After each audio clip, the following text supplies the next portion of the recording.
ada 5 rumah sakit yang sudah ditunjuk sebagai rujukan, yaitu Rumah Sakit Muhammad Husin, Rumah Sakit Siti Fatimah, Rumah Sakit Rifai Abdullah Sungai Kundur, kemudian Rumah Sakit Kayu Agung, dan Rumah Sakit Lahad.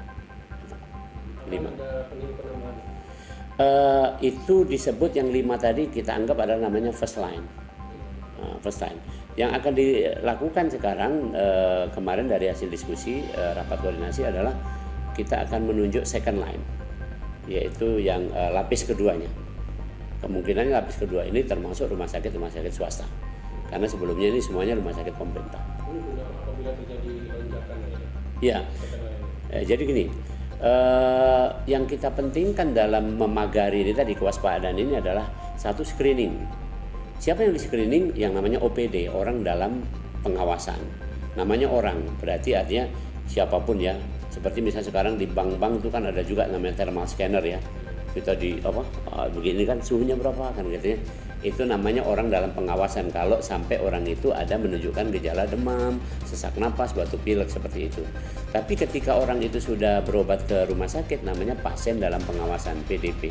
Nah, tugas utama dari rumah sakit adalah itu menampung yang ini tadi, men-screening sekaligus nanti menampung ini, sekaligus perlu nggak nanti dilakukan swab atau diambil spesimen dari tenggorokannya ini untuk dikirim, dipastikan positif atau tidak dia terinfeksi corona.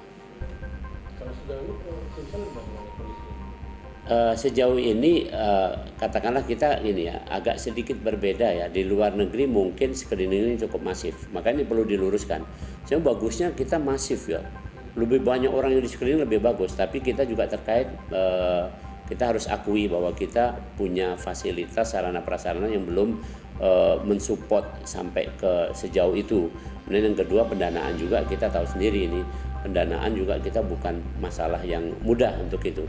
Nah, jadi oleh karena itu sejauh ini kita baru sekitar 70 atau 80 orang ini yang kita lakukan pengambilan spesimen dan kemudian dikirim ke Jakarta.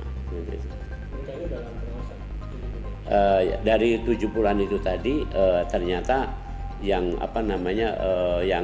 yang nampung dalam pengawasan tadi, yang sekitar 60 berapa itu tinggal sisa 6 orang lah ya, yang memang kita betul-betul kirimkan sampelnya ke Jakarta. Tadinya yang 70-an tadi dalam pengawasan dan ternyata nggak perlu di swab, gitu.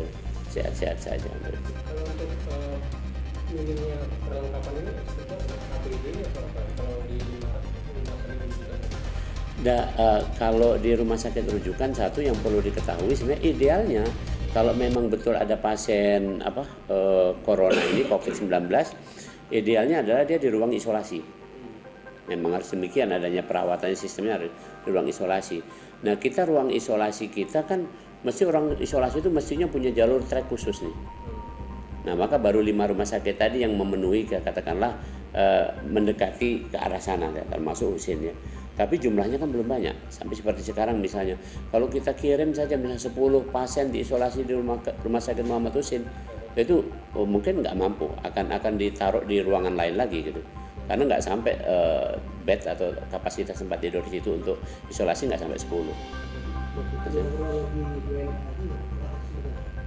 Kalau itu saya belum clear, baru nanti siang kami akan rapat, tapi saya sudah mendapat informasi awal saja. Ini nanti mungkin kita bisa konfirmasi lagi seperti apa. Artinya itu ini ada, kalau di kedokteran tuh ada namanya boleh sekolah jarak jauh ya, atau magang di tempat lain lah kira-kira begitu.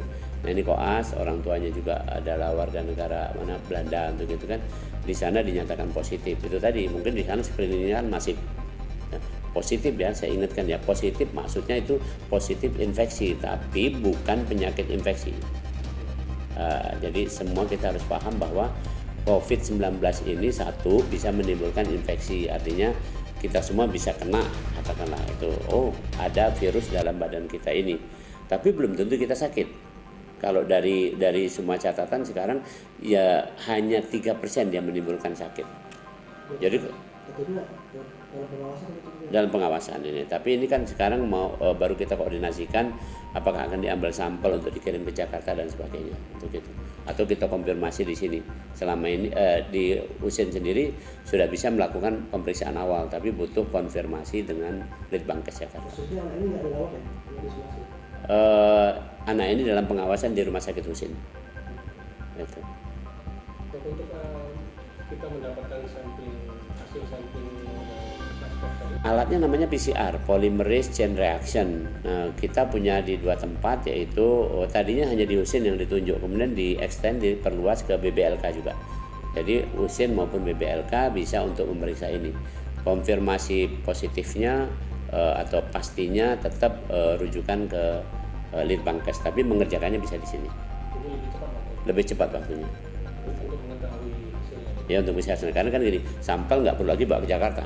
Kalau kita sekarang bawa ke Jakarta sudah berapa jam, itu kan, dan sebagainya. Kalau sekarang kan bisa taruh di sini, langsung kita bisa periksa. Mungkin bisa dijelaskan sedikit apa yang perlu dihindari masyarakat agar virus corona ini tidak menyebar. Oke, jadi yang paling penting ini penularannya adalah person to person. Penularan dari orang ke orang, jangan salah. Jadi jangan latah atau jangan sekarang, waduh berita tuh kayaknya berlebihan banget ya. Sepertinya dari meja, dari apa, dari ini pakaian itu ketakutan semua. Tidak. Dia tidak menular dari pakaian, tidak menular dari meja, tidak menular dari barang-barang, tidak menular dari hewan, tapi menular dari orang ke orang. Nah, itu harus dipahami. Oleh karena itu masyarakat harus waspada orang ke orang. Apa yang harus dilakukan? Utamanya orang ke orang adalah personal hygiene, kebersihan diri. Jadi kebersihan diri saya setuju, ini satu. Yang pertama yang paling mudah dan paling enak diingat adalah cuci tangan. Ya kalau minimal nggak punya apapun ya pakai air lah paling enggak, kan kira-kira itu. Kalau mau ideal harus pakai deterjen, sabun segala macam, mungkin nggak punya ya jangan, kita nggak bisa apa-apa gitu ya. Pakai air. Yang kedua kebersihan, ingat nih, personal hygiene termasuk kuku ya. Karena di kuku ini paling banyak sih kuman-kuman juga untuk itu.